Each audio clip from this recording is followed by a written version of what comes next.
Hello everybody, we're here today doing a follow-up video about Mr. Steve Stevens here. This is what he was looking like last night. I'm not sure what he's looking like just at the moment, but that's a good picture of his face and what he generally looks like. So this is certainly the gentleman that many people will never forget, but now I want to talk about the gentleman that I think should be remembered. This is Mr. Godwin Sr., as seen in the video. And as you can see, he's perfectly amiable. He, was open to talking to Mr. Stevens. Had Mr. Stevens possibly decided to talk about what was bothering him with Mr. Godwin, I have a feeling Mr. Godwin would have probably sat down and talked it out with him. And wouldn't have belittled him or made him feel like his opinion didn't matter. So I just makes me sad, but he really does seem like such a good guy. And so I would like to express my deepest condolences to Mr. Godwin Sr.'s family. I know that they're probably in a lot of pain, understandably so. I just hope that they are able to find, some measure of solace, perhaps when they are able to apprehend Mr. Steve Stevens, might be a start. But yeah, no denying that this is a family who's in pain and has lost a loved one that was dear to them, and making Mr. Stevens' acts just all the more despicable. Rest in peace, Robert Godwin Sr. It's a tragedy that you had to go before your time. Hi, how you doing? We're here today doing a little follow-up video on the video I did yesterday about Steve Stevens in Cleveland. What I've been looking at apparently is they're now looking for him in a wider area in 5 states than just in the Cleveland area where they originally were looking for him, where he was. When he was doing this Facebook Live and posting videos of what he was doing. So a few things I want to talk about in this video. First thing I want to talk about is how just deeply regretful and sorry I am for the Godwin family, and how sorry I am that Robert Godwin Sr. Had to lose his life over this. Yeah, my heart goes out to that family. They're obviously going through a lot right now because, I mean, man, when I think about that video, it really bugs me, because the way he walks up to Mr. Godwin Sr.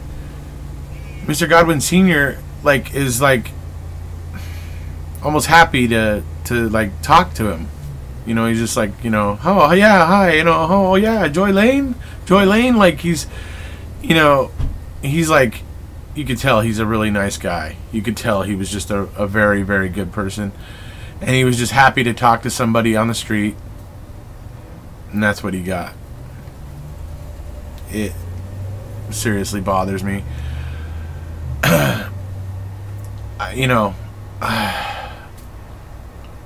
I could have sympathized with Mr. Stevens before, but I certainly cannot sympathize with this guy now. I feel so bad for the Godwin family, for Mr. Godwin Sr. Robert Godwin Sr. was his name.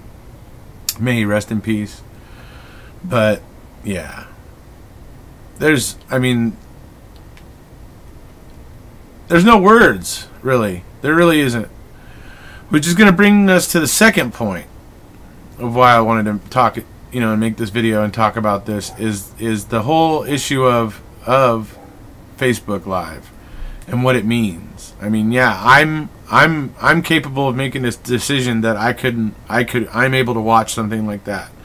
I see the concern about children or minors being able to see stuff like this, because yeah, that is a concern, because their minds are still developing, and it's just not this kind of gruesome act is definitely something that we would want to try to shield the youth from. You know, I think the adults should definitely have it available to them, so that in situations like this, when somebody like this is going off the reservation or going nuts, so that the adults will be able to get news of it, get wind of it, be able to, if they're in the area, they can maybe even help, possibly call in tips if they see something, and things like that. So I think it's an effective tool for the adults to be able to see it, but I definitely think that maybe they should do Facebook should do like a buffer period on a Facebook Live for the younger kids, you know, for the minors, you know, and stuff like that. Just seems like good sense. Obviously not going to stop all of them, all the minors in the world, from being able to see it, but it's going to prevent a large percentage of them from being able to see it, and that's, I think, probably helpful. The other thing is, you know, I certainly don't want to see people going the way of saying they want to completely do away with Facebook Live because just to completely prevent anything like from this or anything like this from happening. I'm not so sure that's the way to go. You know, Facebook Live has had a lot of positive, you know, impacts, if you ask me. Just for an example, I don't know if any of you know, anybody watching this video knows about Standing Rock situation, where they're bringing a oil pipeline through this Indian land, basically where like two rivers meet and stuff like that. So it's like an area where there's a lot of the area's drinking water comes from. Anyways, if you've heard about it, anyways, there was you know, protesters and stuff like there and helping and stuff, but whenever they would leave the land and go into town or whatever and try to come back or whatever, they would get pulled over by police officers and stuff sometimes. Well, anyways, they were using Facebook Live to keep the police honest. I mean, and the Facebook Live showed some disturbing things. Like they showed they would, like, I saw one where the officer comes up to the window and he's being kind of pushy, pretty pushy, and the guy has him on Facebook Live. I don't think the officer realized yet because of the way he was acting. But then the officer goes back to his vehicle. Then a DAPL truck, DAPL, that's the company making that's installing this oil pipeline, pulls up next to the squad car. They sit there for about, I don't know, 3 to 5 minutes. Suddenly, when the officer comes back over, he's singing a whole new tune. He's being very nice and cordial. He's acting the way a police officer should act. And he actually tells the kid, this young man who was in the truck, he said, "Oh yeah, you have me on Facebook. You're on Facebook Live right now." And this young man didn't miss a beat. He goes, "Really? How do you know that? Was it that DAPL truck over there that just pulled up that told you that?" And the cop, you know, you could tell he's kind of just getting, you know, he just wants to end it, you know. So he's just like, "Oh, okay, well, you know, I don't really want any problems here. You know, we were just pulling you over," and he's giving some BS reason, whatever. It's an example of what I'm talking about, of how Facebook Live kept things honest, so it keeps people honest. That's what I'm getting at. Facebook Live has that purpose, but it also, in this case,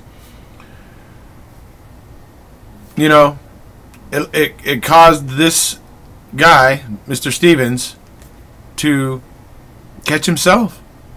He caught himself. He filmed himself and caught himself and posted it.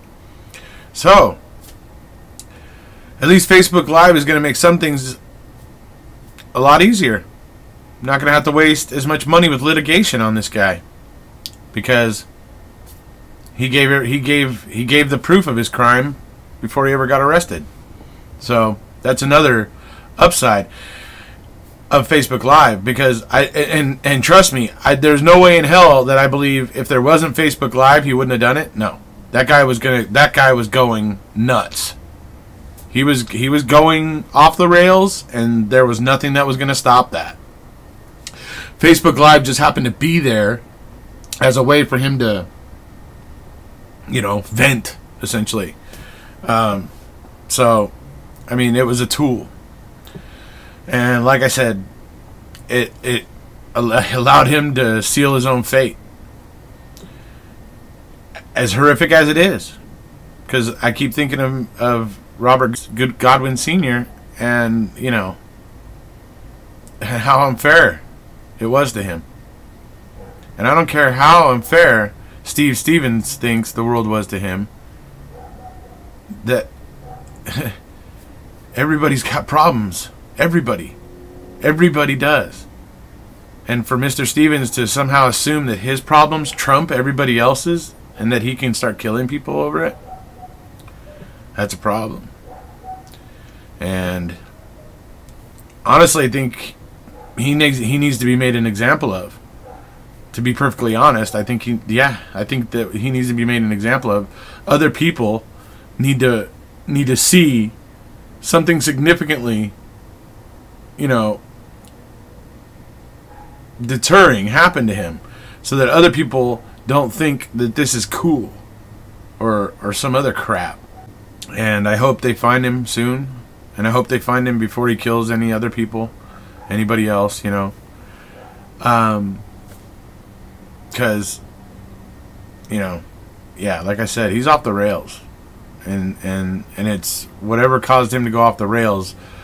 Sounds like it was a mixture of some of his business relationships with his personal relationship with his girlfriend, and maybe even some of his family. It's unfortunate, and you know, by all accounts, he was a really nice guy. He was a really good guy, and people really respected him. But something was wrong. Something was wrong in this guy's life, and you know, something was going off the rails, and it's a shame it couldn't have been seen sooner. It couldn't have been caught sooner before he culminated into this. So, you know, it's a sad situation. So that's about it for this video. If you haven't already, please hit subscribe, and we'll see you later.